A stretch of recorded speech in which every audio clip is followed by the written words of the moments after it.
Hello, this is Karen, and in this video I am going to show you what to do when you are assigned a ministry task. This will be an email that you get from someone at your church asking you to make a phone call or a visit to someone who perhaps has visited your church, or maybe someone who is a member that hasn't been there in a while, or someone who's sick. Various reasons for these tasks, but I'm going to show you what to do. So let's start with the email that you'll receive. I'm going to my inbox, and I see that I have a task, please visit. When I click on it to open it, it says, please visit Betsy Whitfield. When I click the name, it takes me to my church database where I will log on. As soon as I log on, you notice that I'm on the task page. Here's the box down here on the left that has the task information in it. I'm going to see who it is, where she lives. I see that there's a phone number, there's an email address, and down in the bottom, this last comment, these are notes, and it says that I should take a gift bag, that she had surgery recently. Once I agree that I'm going to make this visit, I'm going to accept it.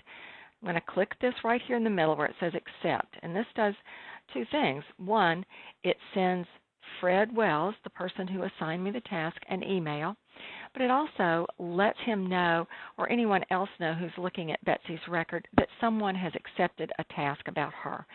So if someone else is planning a visit, they know that I am going to make a visit to her.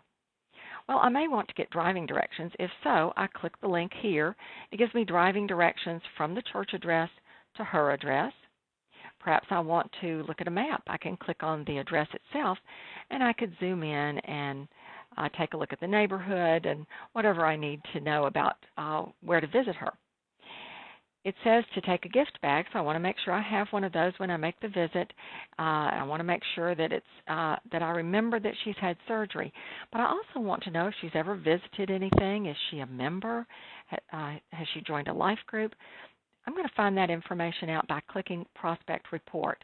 We refer to this other places as the Outreach InReach Report. But notice several things. The top part has information about where she lives, phone numbers, and so forth. It tells me that she's female, married, gives me her age, that the origin, why she is even in our database is because she visited. Over here under comments on the right side at the top, these are comments that she would have put on a visitor card that she completed when she visited. So she entered that she was new to the city, so whoever entered that into the database put that comment in there because that's what Betsy wrote on her form. In the middle of the form up here at the top, there are a couple of things that she checked. These are check boxes that are also on that visitor card.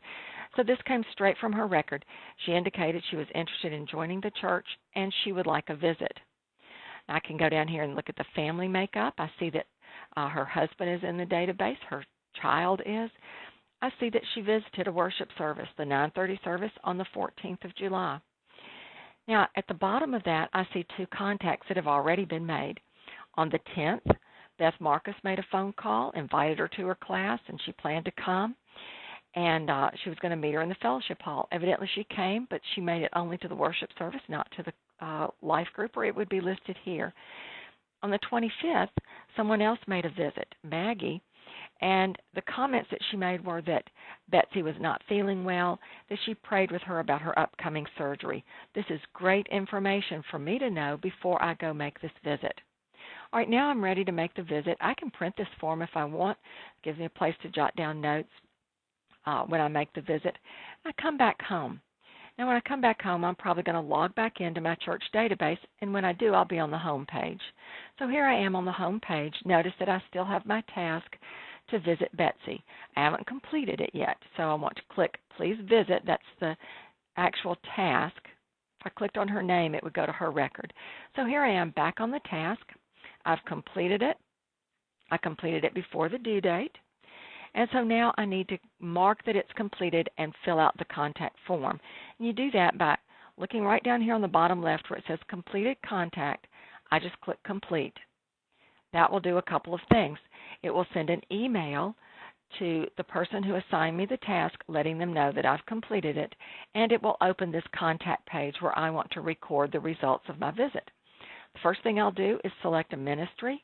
This was our outreach minister that assigned this to me. select the type of contact, and it was a personal visit. And what was the reason? It was for outreach purposes. These check boxes, I made contact, and I gave her the gift bag, and I did receive a prayer request. So now I come down to the comments, and these are the comments that were in the task itself. So I'm just going to revise them to say that I took a gift bag, and she had surgery a week ago, not doing well, requested prayer for healing. So that's very good information. The next person that comes along that prints that prospect report will know that I've already taken a gift bag. It will remind them about her surgery and that she's not doing well. So a minister may want to reach out and give her a call. So I'm going to click Update. Now I'm finished. Now all that information that I put there will appear in various places throughout the system. When ministers run contact reports, it'll appear on a contact list, all sorts of places. So it's very important that you fill out this part completely. If you took someone else with you to make the visit, please add them as a contactor. You don't have to do anything over here. That's filled in for you and your name is filled in. But if someone did visit, click Add Contactor. In this case, Beth Marcus. Now remember, if you're a lay leader, the only people you'll be able to find are people that are in your life group or people that are in other groups that you lead.